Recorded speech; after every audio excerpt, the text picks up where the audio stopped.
మూడవ అధ్యాయము క్షేత్రజ్ఞ విభాగ యోగము 6వ శ్లోకము.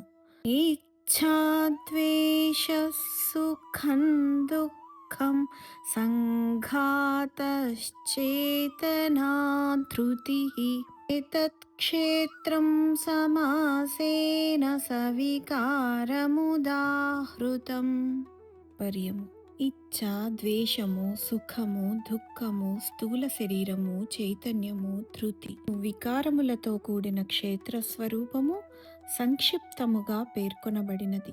వివరణ: అసలు స్వభావం మారదు, ఎందుకంటే అది సర్వవ్యాప్తి చెందుతుంది. మనం దానికి మలినాలను జోడించినప్పుడు వక్రీకరణ జరుగుతుంది. పాలు మలినాలతో కలిపినప్పుడు పెరుగు అవుతున్నట్టుగానే కోరిక మరియు ద్వేషం అనే భావాలు శరీరం నుండి పుడతాయి. ఈ భావాలు తగనవి కావు, ఎందుకంటే అవి మన కోసం, మన కుటుంబం కోసం లేదా మన సమాజం కోసం మనం పని చేయడానికి కారణం. 7వ అధ్యాయంలో పరమాత్మ స్వయంగా ఇలా అన్నారు: కోరిక కూడా నా రూపం, ఇది చర్యకు కారణమవుతుంది. ఇచ్ఛ, ద్వేషం, సుఖ దుఃఖాలు, కోరికలు నెరవేరనప్పుడు ద్వేషం పుడుతుంది. అనుకూలమైన మరియు ప్రతికూల భావాలు కూడా పుడతాయి. మన కోరికల ప్రకారం అనుకూలమైన ఫలితాలను మాత్రమే పొందడం బహుశా అసాధ్యం.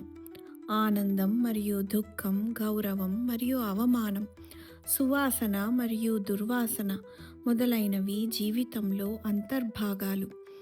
ఈ భావోద్వేగాలన్నీ జీవితంలో వచ్చి పోతాయి. ఆనందం మాత్రం శాశ్వతంగా ఉంటుందని ఆశించడం అసమంజసమైనది.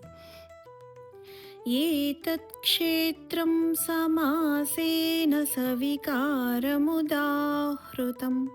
అనగా ఈ ప్రాంతం అంటే శరీరం సవికార అని పిలువబడుతుంది, ఎందుకంటే దానిలో చైతన్యం బంధించబడి ఉంటుంది. వేదాంతంలో దీనిని చిత్తముడి అని పిలుస్తారు. ముడి చాలా గట్టిగా బంధించబడి చైతన్యాన్ని పదార్థం నుండి వేరు చేయడం కష్టమవుతుంది. దాన్ని చైతన్యం నుండి వేరు చేయగల గొప్ప సాధువులు పదార్థం యొక్క బాధను, అంటే ఈ శరీరాన్ని అనుభవించరు.